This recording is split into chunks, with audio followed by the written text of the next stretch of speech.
Ehm Dominee Leonardi Stoop was so vriendelik om vir my geleentheid te gee dat ons bietjie saam kan gesels.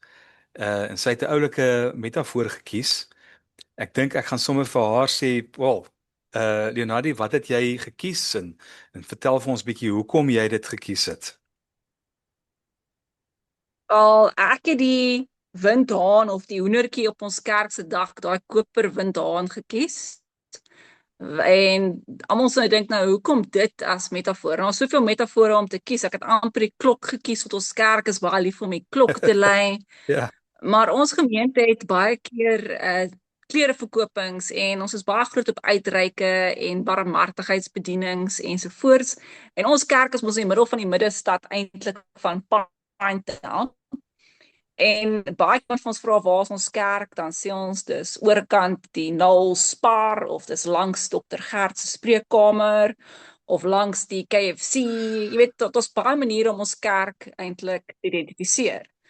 Maar toe sê hierdie mense wat klere kom koop by ons kerk, by tweedehandse klereverkopings of die mense by ons kerk kom, sê toe nee, ons kerk noem hulle altyd the church with the chicken on top. The chicken on top. En Oulik, ons is ja. nou van, waar kom die storie van die hoender op die dak? En dit maak eintlik soveel sin, want as jy van Pinetown af buite af inry, die eerste ding wat 'n mens gaan sien is ons kerktoring met hierdie koper windhaan daarbo op. Selfs al probeer hy die windhaan met alle mag afval, hou hy nou vas. En ons kom nou op 80-jarige vieringe van die kerk af. So ons gaan daai hoendertjie moet bly hou. Ons gaan moet regmaak, hy moet staande bly. Want hierdie windhaan doen soveel eintlik, is eintlik 'n roetemerker vir soveel persone in die stad Pinetown, om hulle self ook te sê, waar is ons, waar is hulle, en eintlik, baie keer dink ons is hierdie klein gemeentetjie, maar ons eintlik soveel meer as net hierdie gemeentetjie. Die kerk is al daar, voor enige ander van die geboue al daar is die kerk al daar. So toe dink ek nou die hoendertjie, hierdie windhaan of hierdie windhoendertjie soos ons dit noem, want hierdie hoendertjie wil met alle mag afval. Het ek gedink is 'n goeie metafoor vir ons as 'n gemeente en ook vir ons as gelowiges. Veral as ons dink aan, jy weet, die gedeeltes waar die Bybel uit wat verwys na die hen byvoorbeeld, in Matteus 23 vers 37 waar Jesus sê hy wil eintlik almal bymekaar maak soos 'n moeder hen haar kuikens bymekaar maak. So ek weet nie of ek nou Wikus weer teruggee na jou toe nie, maar Ja, jy weet daardie tipe metafore. Dit is eintlik baie, jy ken ons gemeente en ja, dit is eintlik baie soos hoe ons gemeente is. Dit is 'n definitief, verskriklike definitief. warm omgee gemeente en jy weet die tannies kloek altyd om ons. As jy nie te stil is dan druk hulle vir jou 'n koppie koffie of tee met 'n beskuitjie daarby, baie gasvry. Baie omgee en ek het onmiddellik gedink aan die gemeente, die barmhartigheidsbediening en wat die gemeente doen, byvoorbeeld met ons markdag, ons klereverkopings, ons uitreike. Hmm. Dit is onmiddellik wat die kerk doen. Jy weet, daar's nie 'n dag wat verbygaan wat ons nie ietsie hoor wat gebeur het by die kerk, waar die kerk 'n moederhen was vir iemand nie. Ja, ja.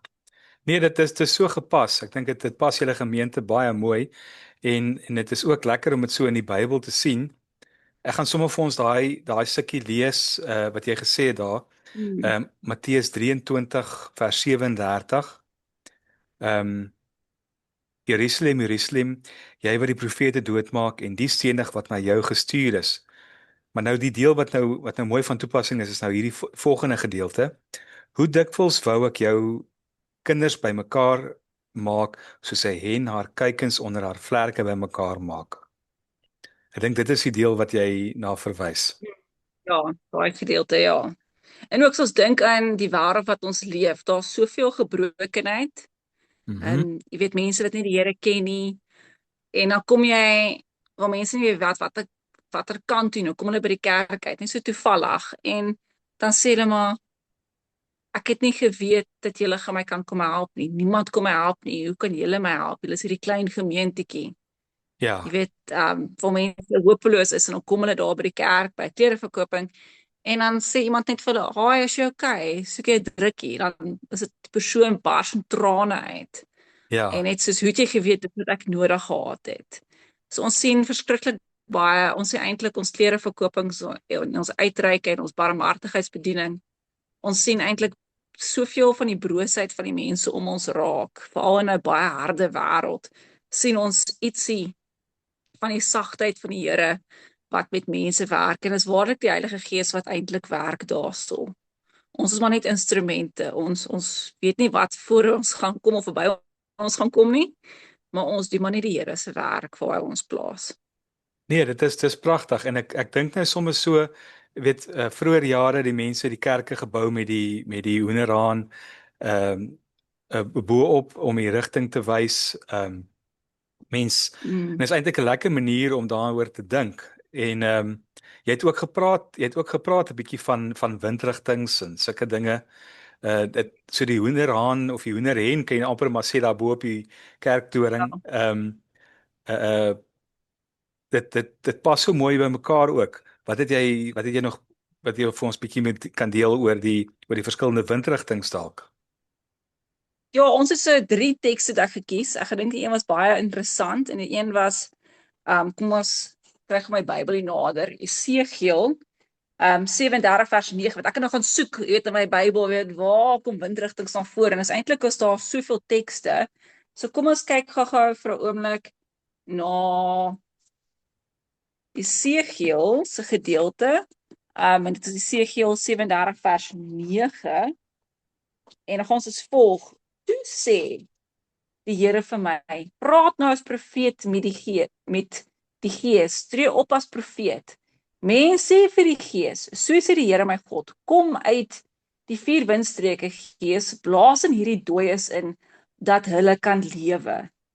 En ek het net gedink, daardie metafoor of wat ons ook weet van wind, die windrigtings, as die Here dooie bene kan laat lewe, hoeveel te meer is ons nie ook lewendig nie? Is ons nie ook die wat moet doen wat die Here se Gees vir ons sê om te doen nie? So ek gedink dit was nogal spesiaal om dit te sien, want ons vergeet dit. Ons dink ons kan nie dinge doen nie. Ons is maar net een enkele persoon. Hoe moet ons 'n verskil maak? Hoe moet ons rigting gee? Watter kant toe moet ons gaan in die lewe? Maar die Here blaas sy Gees in ons in en wys ons watter kant toe. En dit sluit dan ook so pragtig aan, as ons weer gaan kyk na weer windrigtings. Voor ons my gunsteling teks kom, gaan ons eers met Psalm 103 vers 12 is waar dit voorkom, maar ek wil graag vir ons lees Psalm 103 vanaf vers 9.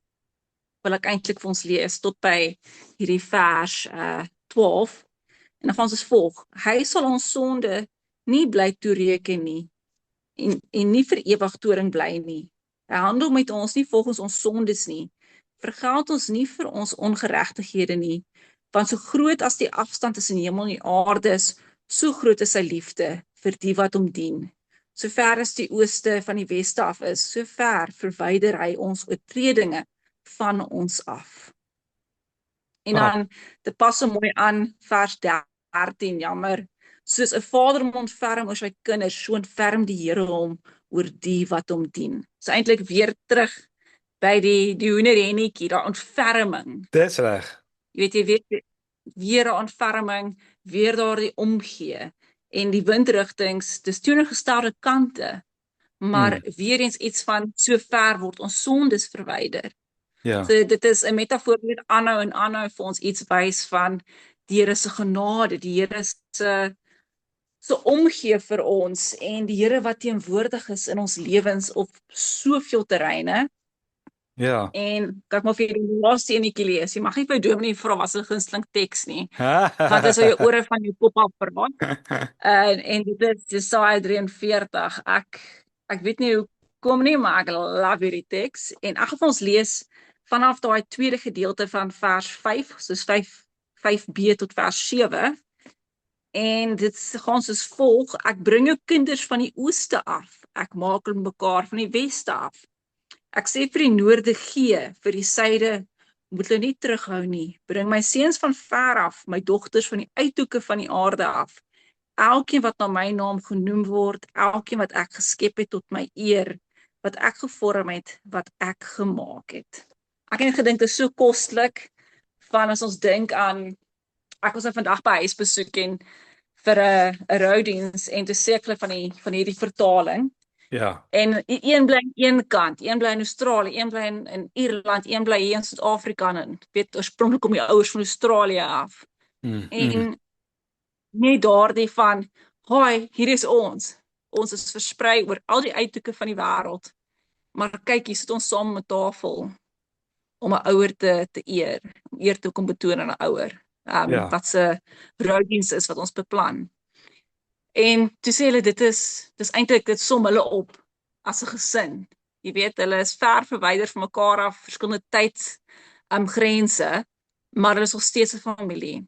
En ek dink vir ons is dit ook om vir ons te sê, as ons dink in die konteks van daardie teks, die volk was in ballingskap weggevoer, hulle was die hele wêreld vol versprei. En die Here sê, ek sal jou kind, jou dogters en jou seuns van die uithoeke van die wêreld af weer terugbring. Hy sê gee vir die weste, ek dink die weste sê vir dit gee. En as ons bietjie oplees in daai teks, dan sê dit ek gee 'n kus en Seba in ruil vir jou lewe. Die twee rykste wêreldmoondhede gee die wêreld in ruil vir ons lewens. So dit is hoe lief God ons het, dat hy gee vir ons ander volke in ruil vir ons lewens, eerstens, en tweedens, hy bring hierdie mense, almal van ons weer bymekaar, van die uithoeke van die wêreld af, van al die windrigtings af, bring die Here ons weer terug. En waarna toe bring hy ons? Terug na mekaar toe. Ons kan sê byvoorbeeld by die kerk wat nou 80 word, kan ons sê terug na die kerk toe dalk vir die 80ste verjaarsdagvieringe, wat in September plaasvind, maar dit is nou al reeds aan die gang. Ons kan sê die Here bring ons saam na sy huis toe. Dis nie net 'n Sondag ervaring nie. Ons het Saterdag byvoorbeeld nou Moedersdag, goedjies ons daar doen en 'n bietjie van 'n fondsinsameling. So daar's altyd iets wat gebeur by die kerk as ons daaraan dink. Ons kerk is nie net 'n Sondagkerk nie. Jy weet, daar's goed aan die gang amper elke dag van die week. Ja. En ons bedieninge wat plaasvind. En dis van elke gemeente kan ons dit sê. En ek dink ons gemeente is dit so uniek want die gemeente was daar voor die brug selfs gebou was. En as mense vir sê hulle het kerk toe gestap. Jy weet, dit was 'n oop stuk grond. Jy weet, nou ons kan nie dit eens indink nie. Jy weet, dis by ons kerk, jy moet vroeg wees om parkering te kry. Jy weet, ons in die middel van die stad. Ja. En ek dink dit is so uniek en so spesiaal dat ons is onder een dak, onder een gemeente, en ons kan weer uitgaan na al die windrigtings toe en weer die evangelie gaan verkondig en mense gaan versorg. Geen nie aan waar ons gaan nie. So as julle kom na ons gemeente toe, om kuier vir jou skoonpaale, en dis self sy bediening onder die ou mensies, jy weet, in die ouer tuiste en sy Bybelstudiegroep. Dis weer eens daar van oral wie windrigtings. Dan gaan hy weer na hierdie een toe en hierdie een toe, en dan weer kom hulle weer terug, dan sien ons hulle, en dan van daar af uit die gemeente uit, gaan hy baie keer na die ouer huis toe met 'n ou stukkie koek. Ek weet mos nou al, hulle gaan Sondag weer takeaways vat vir die mense, vir sy favorites, vir sy geliefdes. Jy weet, daardie ding, selfs met jou skoonpa, en jou skoonma, waar hulle met daai oop hartlikheid en gasvryheid ietsiekie sal vat vir die wat nie by die kerk kon kom nie. So weer daai tuiste. Ek dink 'n tuiste wat vir ons roep. So vir ons gemeente werk, want jy kan die kerktoring van myle af sien. So ek het dit toevallig opgelet toe ek by die kerk staan en almal is nou besig om miniatuur modelletjies te bou van die kerk. En nou moet hulle die kerktoring bou. En dit is so spesiaal, want nou bou hulle dit, dan sê hulle maar ons moet die kerktoring bou met die hoendertjie bo-op. Want dit is die kerk met die chicken on top. So dit was 'n moeilike metafoor eintlik, want jy's besig met twee metafore. Jy's besig met die hen op die haan en die windrigting. Maar dit pas so by mekaar. Dit pas so mooi. Iets van kom huis toe. En as ons spot ons by die kerktoring, die kerkklok. Ja. As hy lei dan klink dit asof hy sê kom kerk toe. Maar dit is eintlik so iets. Jy weet, kom kerk toe, kom gaan terug huis toe, kom terug huis toe en So dan kan ons weer gaan na gaan na al ons jou rigpunte. jy gaan na jou moeder hen toe. Gaan jy jou moeder hen toe, laat die hen mooi na jou kyk. Dat ons Ja, na ja, mekaar kyk, ja, mekaar geestelik versorg en opbou en help en dan kan ons weer in al ons windrigtings inslaan, maar ook ja, weer terugkom. En ja, ons kan net opkyk en net kyk na die windrigtings en weet van die genade van die Here, van definitief. sover as die ooste en die weste verwyder is, sover verwyder die Here ons sondes van ons af. So ons is altyd welkom in Ja, die Here se teenwoordigheid. Ons hoef nie bang te wees nie. En ek dink as ons dink aan die vroeë kerk, jy weet, almal was so bang vir die kerk, veral die tradisionele kerk. En dis glad nie hoe dit hoef te wees nie. Jy weet self, dis 'n ja. gemeente waar ons almal, alle gemeentes moet so wees, oop wees vir elkeen. Waar ons kan groei en kan ondersteun en mekaar kan opbou. Nou maar toe, Dominee, ek sê vir jou 1000 dankies. Ek dink ons het Beslis. baie geleer en dit lekker saam om hierdie metafoor te Ja. ontdek. Die metafoor van die moeder hen en haar kuikentjies wat so haar kuikentjies Ja. uit al die windrigtings uit saam sit. Baie sterkte vir julle 80ste herdenking en julle 80ste verjaardag. Ons sal uitkyk. Ek hoop ons kan daai dag daar saam met julle 'n bietjie kom vier en Ja. en 'n lekker dag verder. Dankie Wikus vir jou ook. Dankie ook vir die uitnodiging. Ons waardeer dit opreg. Dit is altyd lekker om met jou te gesels. En ons sien uit om weer julle gesiggies te sien as julle kom kuier. Ja, En weer eens ook dankie vir julle en vir jou werk. Ons waardeer dit opreg. daar's hy. Totsiens. Totsiens, dankie Wikus. Bye.